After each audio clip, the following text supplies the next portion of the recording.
bonsoir. Aujourd'hui, je vais vous faire le corrigé du module 3 qu'on a commencé aujourd'hui en classe. On va voir le corrigé de l'exercice en fait. Vous l'avez déjà commencé en classe, mais on ne l'a pas corrigé pendant le cours. Donc, je vais faire une vidéo aujourd'hui pour la correction. Donc, je vais partager mon écran, puis par la suite, on pourra commencer. Donc ici, vous voyez, donc à droite, ici, j'ai ma machine Linux. Et à la gauche, ici, j'ai l'exercice. Donc, je vais commencer par la création de l'arborescence. Donc ici, je vous demande de créer cette arborescence-là en utilisant les nouvelles fonctionnalités qu'on a vues en classe. Vous voyez ici, j'ai déjà créé 3 dossiers. Donc, si je remonte dans le cours aujourd'hui, donc on a vu que pour créer 3 dossiers, mais on devait utiliser les accolades. Donc les accolades, ça nous permet de générer du contenu qui est répétitif. Donc c'est ça, donc c'est répété. Donc on a dossier 1, dossier 2 et dossier 3. Donc, et euh, donc la syntaxe, c'était la commande. Donc dans ce cas-là, mkdir. Puis je pouvais faire dossier, donc accolade 1.3 et ceci va me créer 3 répertoires. Donc on va le faire ensemble. Donc je vais ouvrir le terminal. Donc en premier, je vais m'assurer que je suis dans mon répertoire home. Donc c'est bien le cas. Je vais faire ls juste pour voir mes répertoires. Ok, donc je vais juste enlever ce qui est... Donc juste enlever ce que j'ai pas besoin. Donc test. Donc c'est des fichiers que j'en ai pas besoin. Donc là je peux clear. ls. Ok, donc là c'est mes répertoires par défaut. Donc maintenant je veux faire 3 dossiers. Donc on sait déjà que pour créer 3 dossiers, ou pour créer un dossier, la commande c'est mkdir. Donc mkdir. Là le nom, donc ce qui est commun entre les trois c'est dossier. Donc dossier, dossier, dossier.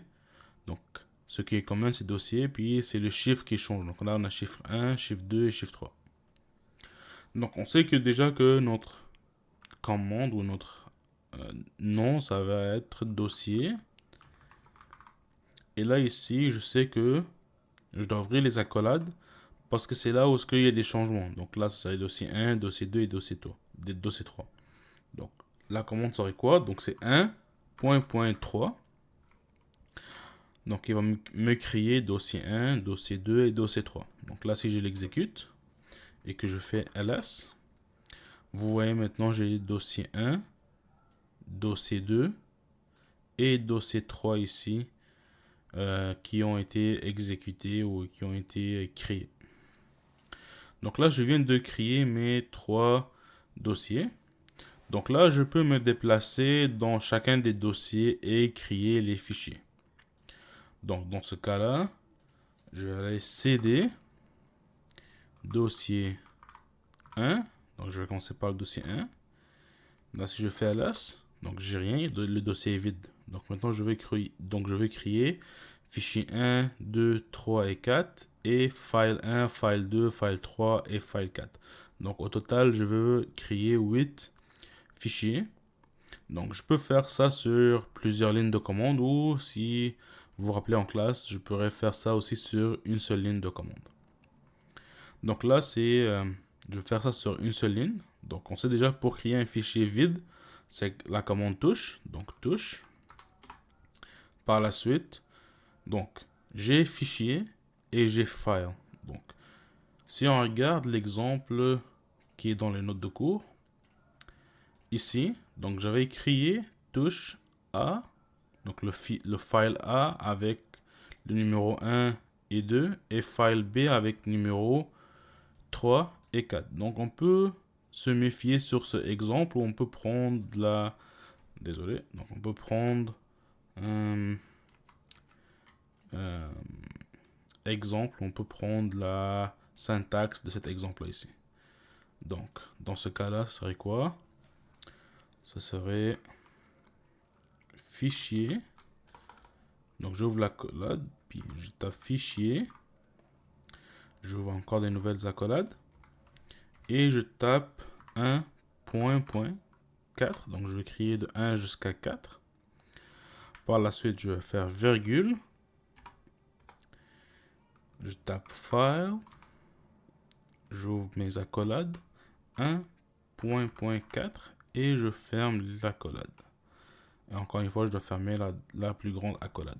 Donc là, le système va...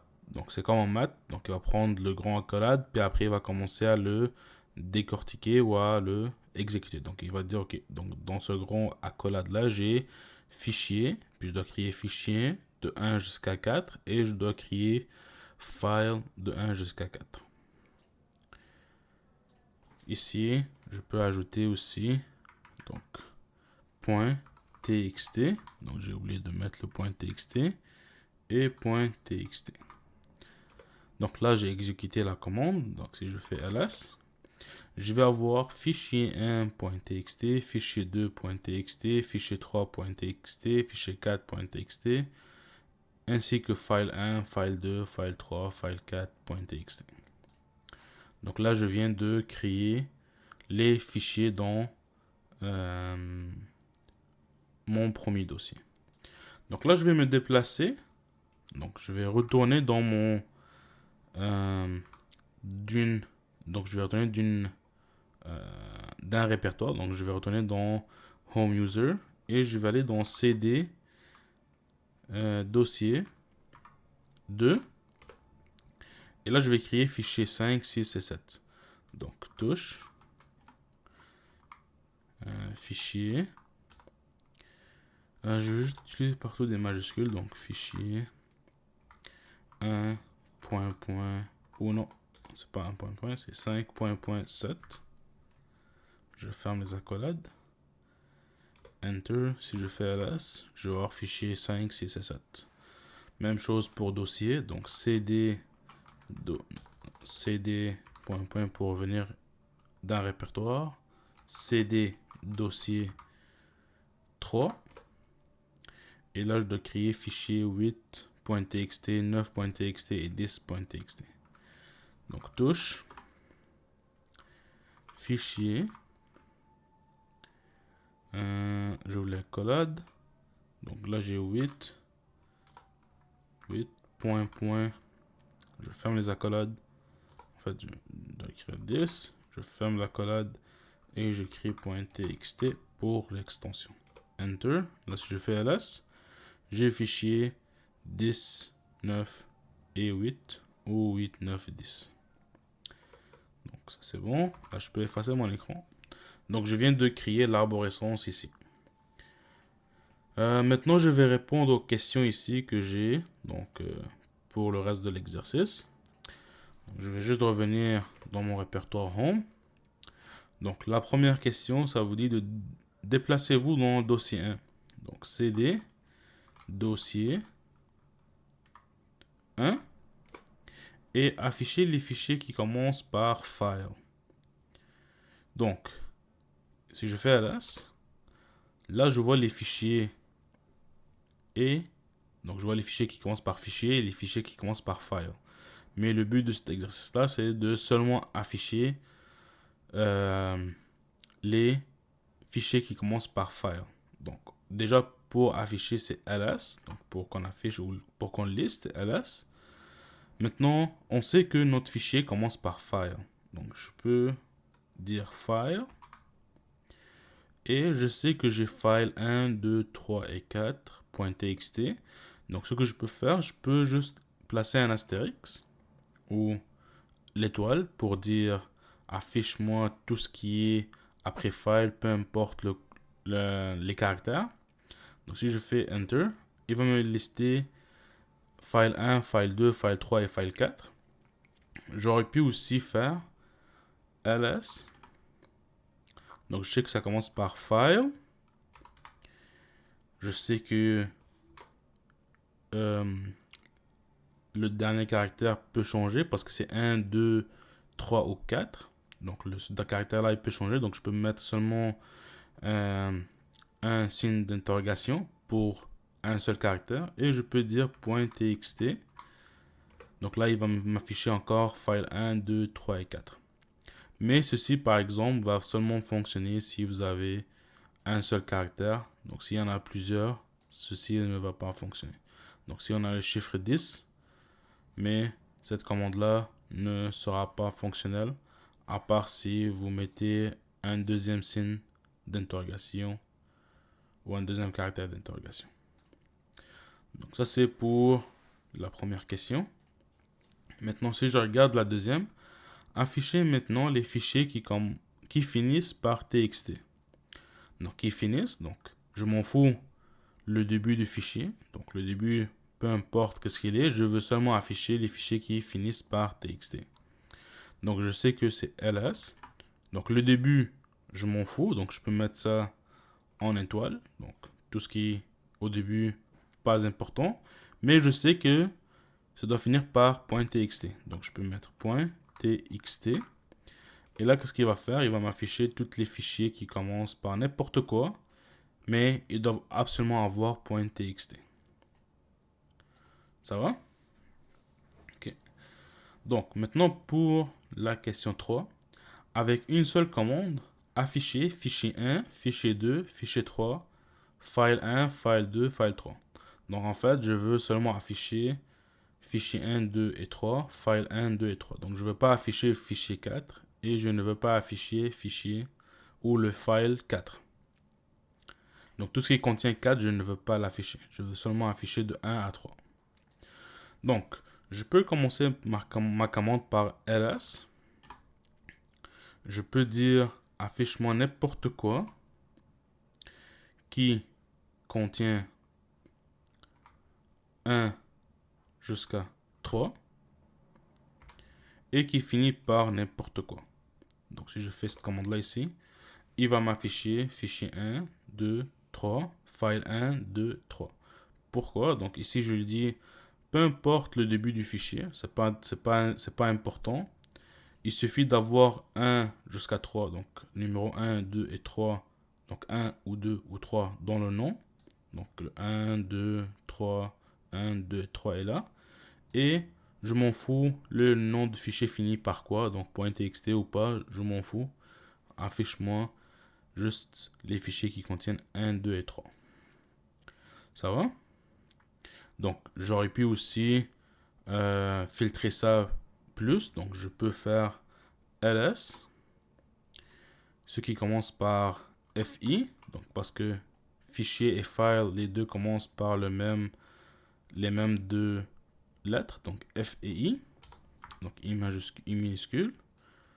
Par la suite, je sais que il doit avoir, peu importe le caractère qui suit, je peux faire 1 jusqu'à 3, et peu importe le caractère qui finit avec, donc ça commence par FI, peu importe ce qui vient après FI, et qui a le chiffre 1, 2 ou 3, et peu importe qu'est-ce que le nom de fichier finit avec.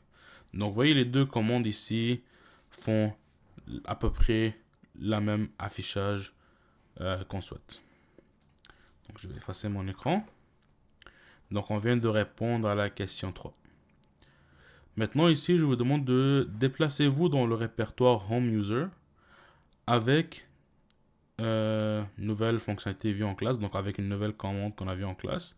Donc, on a vu cd nous permettait de revenir à notre home directory directement, ou cd avec le signe tiède ou serpent fait la même chose. Donc là, si je fais pwd, je suis retourné à home user. Donc on vient de répondre à la question 4. Pour la question 5, je vous dis de déplacer vous maintenant dans le dossier 2 et afficher les fichiers qui commencent par fichier et peu importe le caractère qui suit. Donc là, je précise bien, peu importe le caractère. Donc pas les caractères, le caractère, donc un seul. Donc si je me déplace cd, dossier 2, et que je fais ls, donc je veux que tous les fichiers qui commencent par fichier, donc ls, je veux que fichier, donc ls fichier, donc tout ce qui commence par fichier, et je m'en fous de dernier caractère. Donc seulement le dernier caractère. Donc là, par défaut, il va m'afficher la même chose que ls parce que j'ai juste un seul caractère. Donc j'ai 5, 6 et 7. Mais si j'avais, disons, touche fichier, ou plutôt fichier 10, donc touche sans E, donc touche fichier 10, et que je fasse ici, et que je fais encore une fois, donc ls fichier, puis point d'interrogation, donc n'importe quel caractère, je fais Enter. Vous voyez maintenant, fichier 10 n'est pas affiché. Pourquoi? Parce que 10, ça contient deux caractères, donc il y a le 1, mais il y a le 0 aussi. Donc si je fais maintenant ls, je vois que le 10 est là par exemple. Mais quand je fais ls point d'interrogation, le fichier 10 n'est pas là. Donc, point d'interrogation prend seulement en charge un seul caractère. Donc, ici, déplacez-vous dans le répertoire Home User avec une nouvelle fonctionnalité encore. Donc là, je vais utiliser seulement CD et je vais revenir dans... Donc, si je fais pwd, je suis bien dans Home User. Je vais effacer l'écran. Maintenant, ici, je vous dis de supprimer, donc supprimer le dossier 2, puis que remarquez-vous? Ok, donc on sait bien que c'est rmdir pour supprimer un fichier, rmdir, et que je sais bien que le dossier s'appelle dossier 2. Oh, j'ai une erreur ici. Donc si on prend le temps de lire l'erreur, on dit que c'est il a failed to remove dossier 2. Donc il n'a pas réussi à enlever dossier 2. Et pourquoi? Parce que le directory ou le répertoire n'est pas vide, not empty. C'est-à-dire qu'il n'est pas vide. Ça veut dire que le directory n'est pas vide, qui contient des fichiers. C'est bon? Donc on va voir maintenant par la suite comment effacer un répertoire qui contient des fichiers. Donc ici, je vous dis de trouver la commande pour effacer le dossier 2 à l'aide de man. Ok. Donc, si je fais... donc là, ici, puisque le directory n'est pas empty, et que je sais que dans le directory, c'est des dossiers, donc en fait, c'est les dossiers qui causent problème.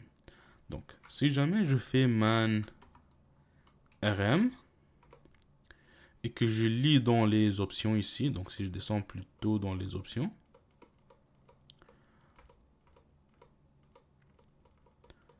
je descends encore, donc là je vois -f, mais ça ne répond pas à ce que je veux, je vois -i, encore une fois ça ne fait pas ce que je veux, -i majuscule, même chose, ça ne fait pas ce que je veux,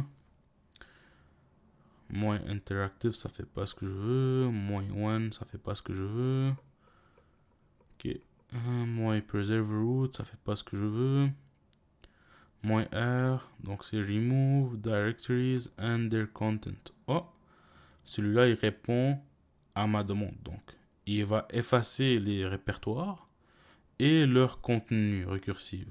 Donc il va effacer tout ce qui est dans les répertoires et sous ce répertoire là. Ok, donc je sais que -r va m'aider maintenant, donc je peux quitter le manuel avec la touche Q. Et donc je peux mettre maintenant rm. Ensuite, on m'a dit que la fonction ou l'option c'était -r. Et je vais mettre maintenant le nom du dossier. Donc dossier 2. Enter. Oh, maintenant ça l'a pris. Maintenant si je fais ls. Ah, vous voyez, maintenant j'ai plus dossier 2. Donc j'ai dossier 1 et dossier 3. Dossier 2 a été effacé. Ça va? Donc, dans la question 10 ici, maintenant je vous dis de vous déplacer dans dossier 3. Donc cd dossier 3 et de faire ls, donc d'exécuter ls fichier, alors, plutôt fichier point d'interrogation point txt. Et je vous dis de donc remarquer la sortie. Donc là je vois fichier 8 et fichier 9. Mais là si je reviens dans l'arborescence, J'ai le fichier 8, ça c'est bon. J'ai le fichier 9, ça c'est bon. Mais le fichier 10 n'est pas là. Et pourquoi selon vous, le fichier 10 n'est pas là? Mais on vient de l'expliquer tout à l'heure, c'est à cause de point d'interrogation. Donc le point d'interrogation va prendre en charge qu'un seul caractère. Si jamais je fais ls fichier point d'interrogation, enter, là ici, il va dire ok, donc les deux derniers caractères, peu importe qu'est-ce qu'ils sont, je vais t'afficher le résultat.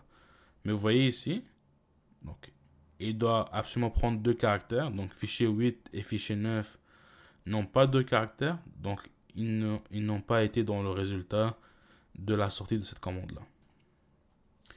Donc, on vient de répondre à toutes les questions de l'exercice. J'espère que ça va vous aider pour faire... Désolé. Donc, j'espère que ça va vous aider pour faire votre laboratoire.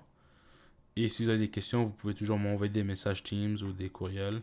Et ça me ferait plaisir de répondre à vos messages. Merci et belle soirée.